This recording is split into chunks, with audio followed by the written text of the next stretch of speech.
Commander Larasa Moonwhisper stood in the war chamber with her dragon. Emberwing beside her, the elven generals watched her with respect because she had never lost a battle in 300 years. Her violet eyes were calm but alert as she looked. At the message crystal in her hand, a human ship had entered their space without permission. The Terran Federation was very young in space travel, and the elves thought humans were weak and simple. The audacity of sending one ship made some of the generals laugh. Captain Kellen handed her the data crystal and said the humans called it a formal war declaration. They claimed the elves had broken the peace treaty by attacking their colon. Emberwing growled low and deep. The dragon was 4,000 years old, and her copper scales shimmered in the chamber light. She could feel through their mental bond that Larasa was curious, but also felt the humans were foolishly. Rasasa activated the crystal, and a hologram appeared, showing a human woman. In a military uniform, the woman had brown hair, tied back, and green eyes that showed no fear at all. She wore the rank of admiral. Human woman spoke clearly and said her name was Admiral Kate Morrison of the Terran Federation. She said the elves had attacked Colony 7 and broken galactic law. The humans wanted the elves to leave human space and pay for damages within 72 hours or face Wartha. Council chamber filled with loud laughter. The idea that humans could threaten the mighty Ethelian Empire seemed like a joke to everyone, but Larasa did not laugh. She studied the admiral's face carefully. Looking for fear or doubt, she found none. The human was completely serious and showed only cold determination. Lee's commanded her communications officer to send a reply telling the humans that the Empire did not negotiate with children playing at Juarez. The message left the station. Emberwing shifted her massive body uneasily. The dragon had learned over 4,000 years to trust her instincts when something felt wrong. 3 days passed and the deadline came and went. The humans did not send angry messages or threats. Instead, they sent nothing at all. The silence was complete and absolute then, without any warning. 17 elven patrol fleets vanished from space near the human border. There were no distress signals and no debris fields. The fleets simply disappeared as if they had never existed. Laressa stood on the bridge of her flagship called Starfire. Destinian stared at the empty space where Fleet Commander Thorin should have been. Emberwing pressed her large head against Larasa's side, and her wings twitched with nervous energy. Larasa ordered her crew to find out what happened immediately. But she already felt the cold truth in her heart. The humans had not been making empty threats. They had been making a promise of war. Her sensor officer reported that they were scanning the area, but finding nothing at all. It was as if the fleets had been erased from Existentialis. Walked to the tactical display and studied the patterns. The missing fleets were all on the border of human space, and all had vanished within hours of each other. This was not random, and it was not an accidentum. Bang spoken to her mind through their bond, asking if the humans could really have done this. Larasa responded that she did not know, but they would find out soon. The ship's alarm suddenly blared, and red lights flashed across the bridge. Her tactical officer shouted that unknown ships were appearing on sensors. All around them, Larasa gripped the command rail and demanded a full report. Her crew worked frantically at their stations, trying to understand what was happening. The view screen showed dozens of black human ships materializing from empty space as if they had been invisible. They were already in firing positions surrounding the Starfire Destiny completely. These were not the primitive vessels their intelligence reports had described. These ships were sleek and dangerous looking, with angular designs and what appeared to be some kind of light-bending technologilarious. Ordered all weapons ready and told Emberwing to launch with her dragon squadron. The dragon roared and leaped through the hangar bay shield into open space. 24 other dragons followed with their riders. The dragons were magnificent creatures, breathing fire and flying through space using ancient magic. The riders guided them toward the human fleet, with centuries of combat training, but the humans were completely prepared. Their point defense systems activated and filled space with thousands of high-speed projectiles. 3 dragons fell in the first attack, their riders screaming as the mental bonds broke. Emberwing dodged a missile barrage and unleashed her dragon fire at the nearest human ship. The flames washed over the vessel but did nothing. The humans had shields that stopped energy weapons. completely a young elf rider named Kaelin, shouted through the communications that energy weapons were useless and they needed to fall back immediately before Emberwing could retreat, a tiny rune. Human fighters streaked past, moving impossibly fast. A single shot from its weapon punched through. Emberwing's Wing the dragon shrieked in pain and fury and began spinning toward the flagship emergency hangar. Larasa felt every bit of her companion's agony. Through their mental connection, Larasa's ordered all dragons to return to the ship and redirected all power to shields and weapons. She targeted the human-led vessel with their most powerful cannon. The ancient elven weapon charged and fired with the power of a dying star. Ow. The beam crossed space and struck the human flagship directly for. A moment Larasa thought they had won. But as the light faded, the human ship remained floating there. Its shields flickered, but held strong. A transmission came through, showing Admiral Kate Morrison standing calmly on her bridge with arms crossed. In a slight smile, Morrison spoke and said Commander Moonwhisper had 71 hours remaining to withdraw from human space, or there would be no elven fleet left to withdraw. The transmission ended abruptly. Larasa stared at the blank screen, feeling something she had not experienced in 300 years of warfare. She felt genuine fear. Her hands trembled slightly as she gripped the rail. Emberwing limped into the bridge, her wing damaged and bleeding. The dragon's eyes met hers, and through their bond, they shared the same terrible realization. They had greatly underestimated the humans, and that mistake might cost them everything.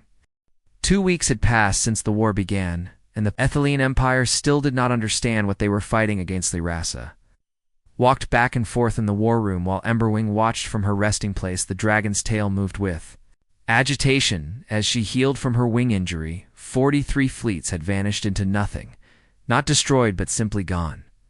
The few survivors who escaped told strange stories about shadows and ships that appeared from nowhere. These mystery ships struck with terrible accuracy and disappeared before anyone could fight back. General Solarith Dawnblade slammed his fist on the tactical table and declared it was impossible. He said human technology was primitive, with basic fusion engines and simple weapons. Nothing their intelligence showed could explain these attacks. Larasa cut him off coldly and said their intelligence was clearly wrong.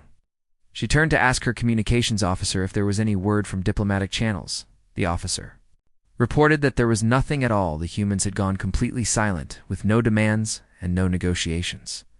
They were not even responding to civilian messages. That silence disturbed Larasa more than anything else in 3 centuries of war. Every enemy had wanted something like territory or resources or surrender, but the humans asked for nothing. They only struck and vanished like angry ghosts seeking Revan. Emberwing made a low warning sound, and Larasa felt danger approaching. Through their mental bond, Larasa called out asking for a sensor report. Her sensor officer said everything was clear on long range, with no contacts anywhere in the system. Ship suddenly rocked hard to one side, throwing people against walls. Emergency. Alarms screamed throughout the vessel. Larasa shouted for a report while gripping the command rail to stay standing. Emberwing launched into the air, her massive wings barely fitting inside the chamber. The tactical officer stammered that multiple contacts had appeared inside their defensive perimeter. He could not understand how they got so close without being detected. The main view screen, filled with weapons, fired dozens of sleek black human warships had materialized from what looked like empty space. Their weapons were already shooting at the elven fleet. These ships were predators with sharp angles and deadly purpose. They were covered in adaptive camouflage that bent light around them, making them nearly invisible. Larasa commanded her crew to launch all fighters and get Emberwing's dragon squadron into space. Immediate Tellenburn roared and dove through the hangar bay energy shield, followed by 24 other bonded dragons. The massive creatures flew into space with their riders guiding them using centuries of experience. Humans were completely ready for them. Point defense turrets came alive, filling the void with streams of super-fast bullets. 3 more dragons fell in the first pass, and their riders screamed. As the mental bonds were severed, forever Emberwing rolled her body, dodging a barrage of missiles that would have killed her instantly. She unleashed dragon fire at the nearest human ship. The flames washed over the enemy vessel's protective shields and did absolutely nothing. Kaelin shouted through the communication system. that the ships were shielded against all energy weapons and ordered everyone to fall back before Emberwing could retreat. A human fighter craft streaked past. It was tiny compared to dragons, but moved impossibly fast. A precisely aimed railgun shot punched through her wing member. Nim shrieked in pain and fury as she spiraled toward the flagship emergency hangar. Through their bond, Larasa felt every ounce of her dragon companion's agony, and Larasa ordered all dragons to return to the flagship and redirected all power to shields and main weapons. She told her weapons officer to target the enemy-led vessel, the Starfire Destiny's main cannon, began charging with ancient elven technology that had destroyed moons and boiled entire oceans. The weapon fired with the fury of a collapsing star. The energy beam shot across space and struck the human flagship with full power. For one moment, Larasa believed they had succeeded in destroying it, but as the blinding light faded, the human ship was still there. Shields flickered and wavered, but they held. A transmission suddenly came through, showing Admiral Kate Morrison standing on her bridge.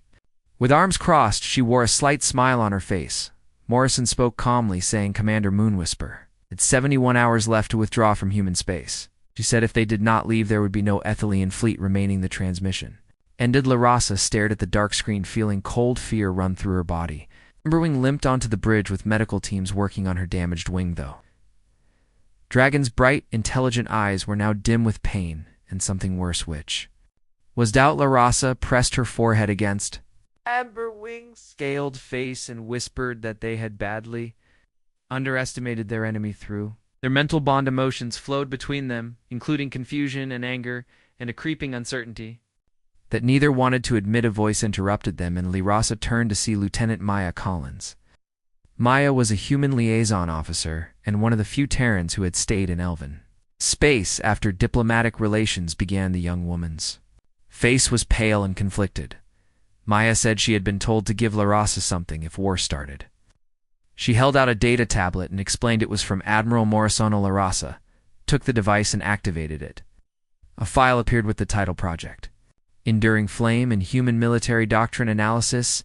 She began reading, and with each line her blood felt colder in her veins. Humans had not been unprepared at all. They had been planning this for 50 years. Since first contact, they had been carefully watching the Ethelian Empire. They studied every battle and every tactic and every single weakness. They saw how elven fleets relied on energy weapons and dragon squadrons, so they built kinetic railguns and point defense systems designed specifically to counter them.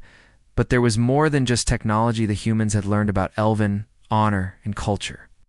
They understood that elves expected warfare to be conducted openly with formal challenges and honorable combat, so the humans had thrown away that entire approach. Maya explained quietly that humans called it asymmetric warfare. She said they did not fight fair, but instead fought only to win. Larasa asked slowly if the attack on Colony 7 had been an accident. Maya shook her head and explained the colony was built in a disputed zone. The Empire knew it was a provocation. Admiral Morrison needed a legitimate reason for war that would unite the Federation. Illyrius asked what came next before Maya could answer. The alarms went off again. Larasa ran to the bridge with Emberwing limping behind despite her injuries. Her sensor officer's face turned white as he reported massive energy signatures appearing throughout the entire sector. It was the full Terran Federation fleet with hundreds of ships. They had been hiding in asteroid fields and inside gas giant atmospheres anywhere the elven sensors could not detect them. The view screen showed the terrible truth. A massive swarm of human vessels was emerging from concealment.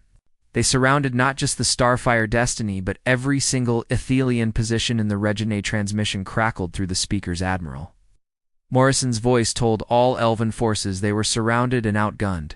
She said, "Surrender now, and be treated fairly, or refuse and see why they should have withdrawn when given the chance." General Floreth drew his energy weapon and declared that they were Ethelian and would never surrender. Larasa interrupted him with an icy voice and told him to look at the tactical display. He looked, and his face fell in horror and despair. The humans had positioned their fleet with perfect mathematical precision. Every possible escape route was completely blocked. Every defensive position was flanked from multiple sides. The elves had been herded here like animals to be slaughtered. Saloth whispered, asking how long the humans had been planning this. Larasa thought back to that first message in Admiral Morrison's cold, determined eyes. She answered since the exact moment they fired on that Colin Yemberwing growled deep in her throat and through their bond. Larasa felt the dragon's question about whether they should fight.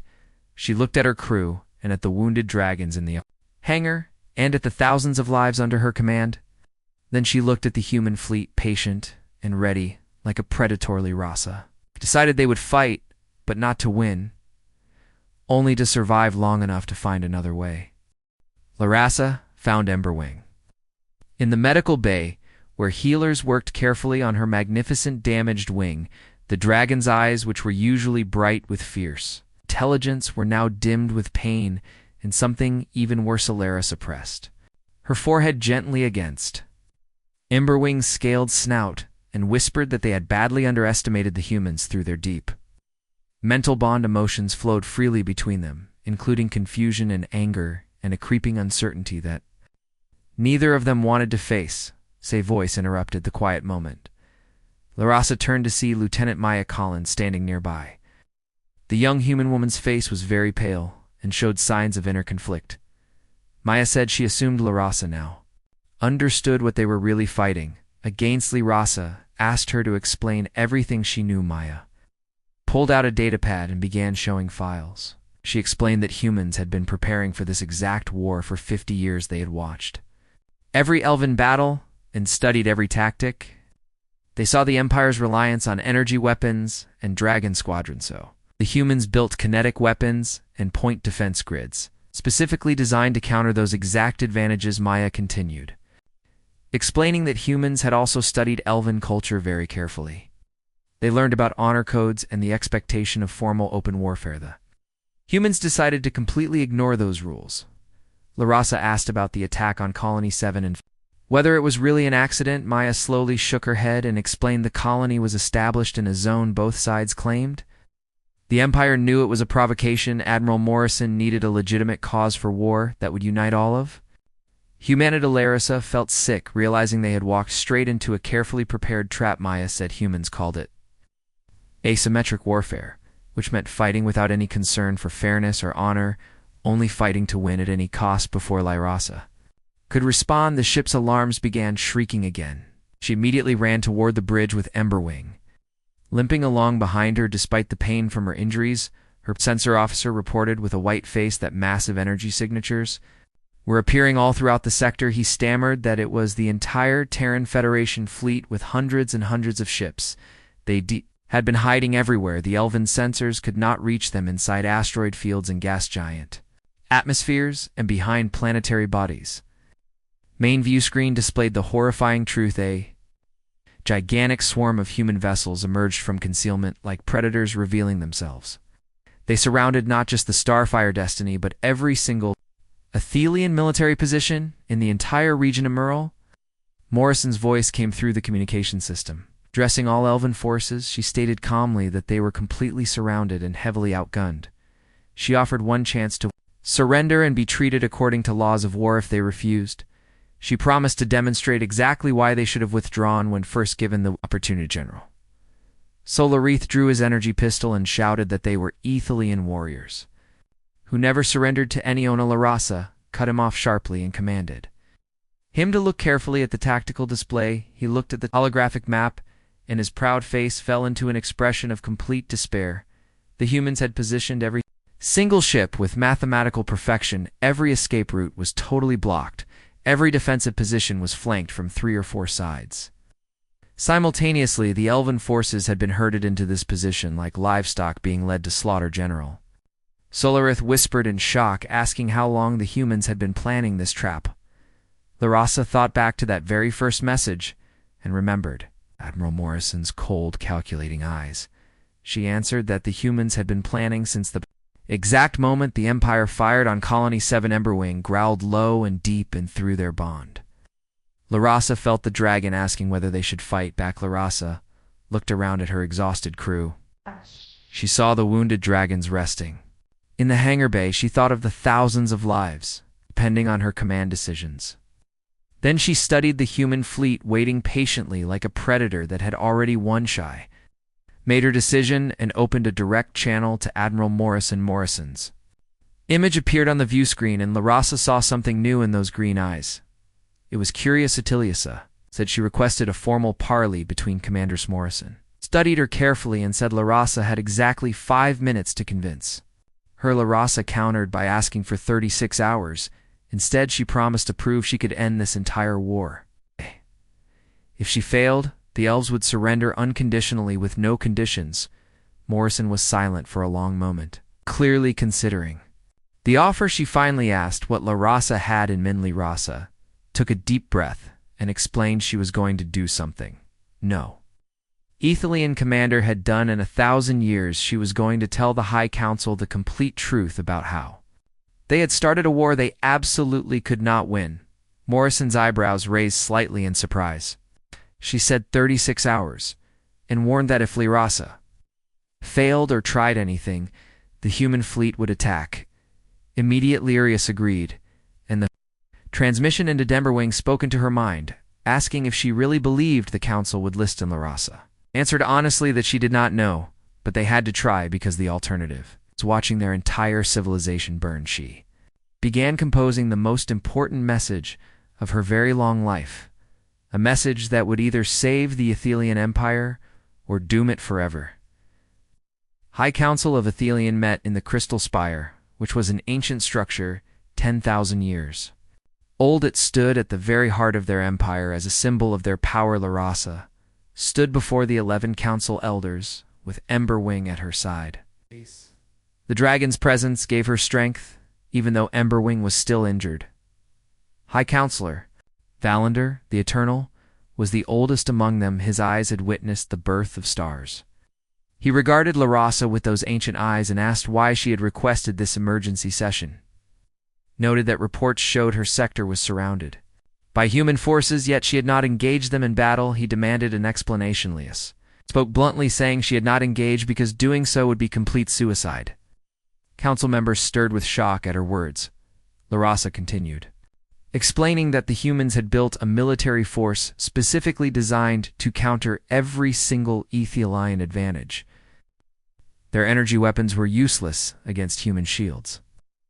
Dragons could not survive the point defense systems. The Elven tactical doctrine was completely predictable because humans had been studying them for 50 years.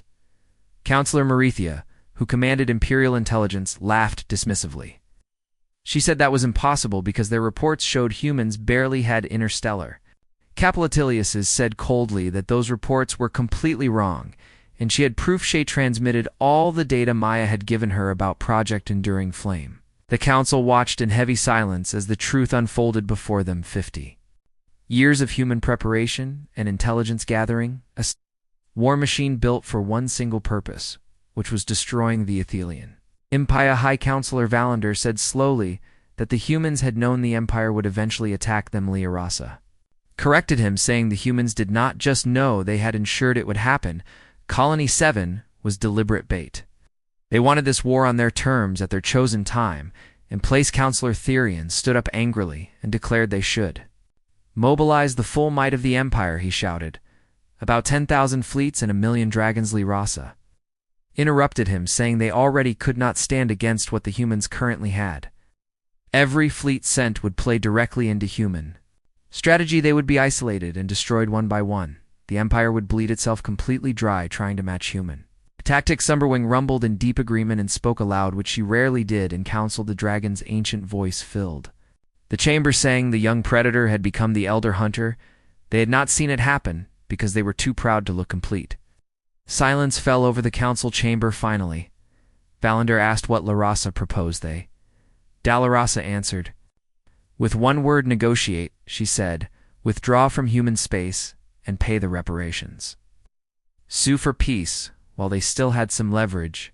Remaining Counselor Marithia asked sarcastically what leverage they possibly had when surrounded and outgunned. Larasa explained they still controlled their core territories and had their civilian population and cultural heritage intact. If they negotiated now, they could preserve the Empire itself, but if they fought to the bitter end, the humans would do what humanity always did. Two threats: they would eradicate the elves completely, and Totala. Valander observed that Larasa spoke as if she understood humans very well. Larasa said she had been carefully watching Admiral Morrison. Everything Morrison had done was in response to elven aggression. Morrison was not a conqueror, but a defender. If the Empire gave assurance of no future threats, there might be a path forward to peace. Counselor Therian stood again and said the Athelian Empire had never surrendered. In its entire history, he refused to be the generation that broke that traditionally. Ressa cut him off sharply, saying then he would be the generation that ended everything. She had seen the weapons waiting in that human fleet, things they did not have names for, ships that could strike from light years away. She paused and delivered the final devastating argument the humans had. Faster than light travel for only. The negotiation meeting took place aboard a neutral station located exactly at the border between human and Athelian space. Larasa entered the conference room with Emberwing walking proudly beside her. The dragon's wing was still bandaged, but healing well. Admiral Kate Morrison waited at the large table with her delegation captain. Lisa Harper served as her tactical officer. Commander Amy Bennett handled intelligence matters. Lieutenant Maya Collins stood nearby and gave Larasa a small, encouraging nod. Morrison greeted Larasa politely and gestured toward the empty seats across the polished table. Larasa sat down and said bluntly that they should skip pleasantries. Morrison had won the war, so she should state what she wanted. Morrison slid a datapad smoothly across the table and said the terms were listed there. She believed Larasa would find them quite reasonably. Larsa picked up the device expecting the worst possible demands. Instead, she found something completely unexpected, which was mercy. The Terran Federation demanded withdrawal from all disputed territories and full reparations for Colony 7.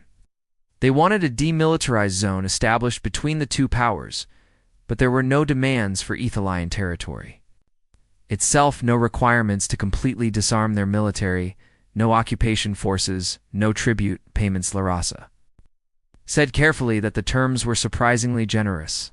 Morrison replied simply that humans were not conquerors. They had never wanted this war at all. They just wanted to ensure the elves could never do to humanity what they had done to other civilizations. She mentioned the Zarin Collective and the Thorn Worlds and the many other species the Empire had absorbed over millennia. Laressa felt Emberwing's shame flowing through their mental bond. The dragon remembered those wars and conquests clearly. They had seemed justified at the time as bringing civilization to lesser species, now seeing themselves from the other perspective. The truth was uncomfortably clear. They had been bullies and conquerors. Morrison continued, saying there was one additional requirement, which was a cultural exchange program. She wanted elven people and humans learning from each other's science and art and philosophy. She explained that humans had been watching the Empire for 50 years, but had only seen the military side. She wanted to know what the Athelian Empire was like when not at war. Larasa asked why Morrison would offer peace after everything the elves had done. They had attacked human territory and destroyed an entire colony. Morrison leaned forward across the table and said she had carefully studied Athelian history 300 years ago. The elves were different there. People valued art and knowledge above military conquest. Then something changed and they became an empire. And empires always needed enemies to justify their existence. Morrison paused and said she did not want humanity to become what the elves currently were, but she also did not want to destroy what the elves could potentially become against. So she was offering a choice: become partners with humanity or remain enemies.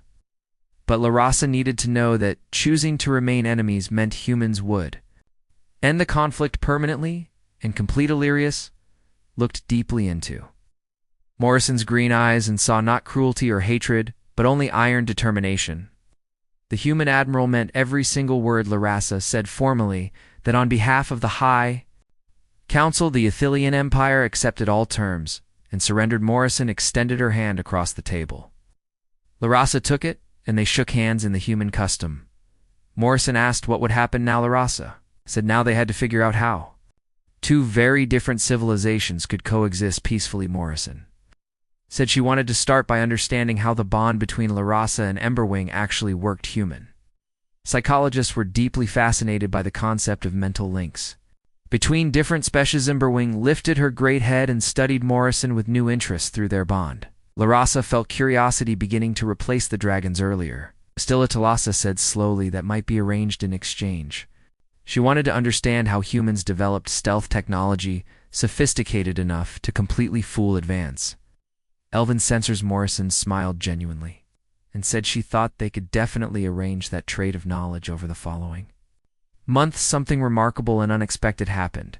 The war that had threatened to consume both civilizations became the foundation for an unprecedented alliance between species. Elven artisans began teaching human engineers the ancient secrets of energy manipulation techniques. Human scientists shared their advances in artificial intelligence and quantum computing systems. Dragons and their riders started training human pilots in spatial awareness techniques.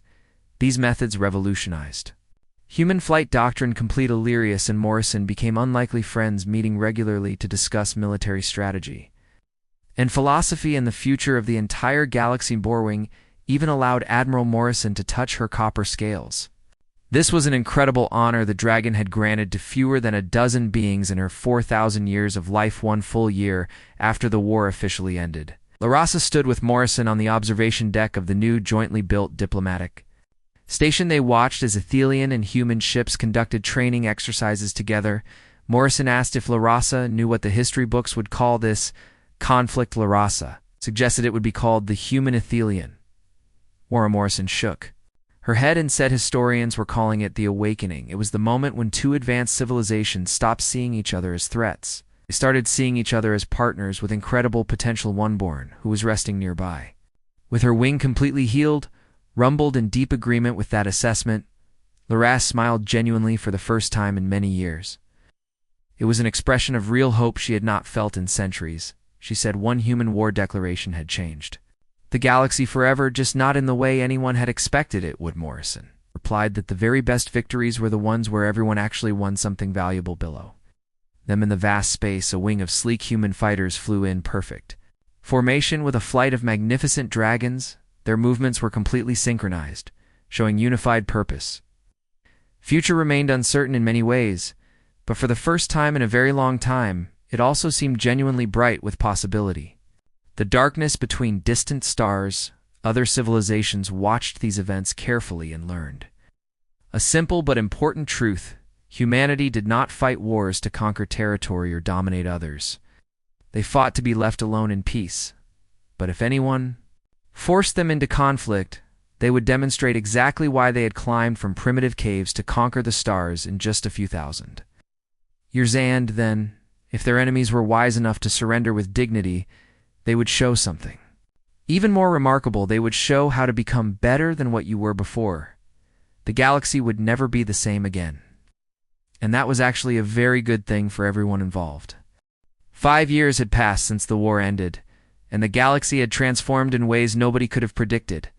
Larasa stood in the grand hall of the new Terran Athelian Academy, watching young elves and humans training together. The building itself was a masterpiece combining flowing elven architecture with human geometric precision. And Berging rested on a massive perch nearby. Her copper scales gleamed with health, and her wings showed no signs of the old injury. Young dragons played with human children in the courtyard below, something that would have been unthinkable just years ago.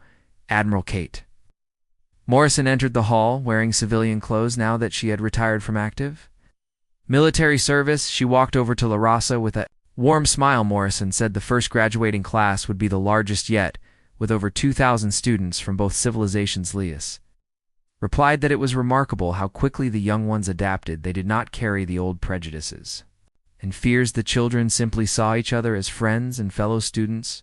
Morrison agreed and said that was exactly why they had focused so much effort on education. The future belonged to those who could see past old boundaries.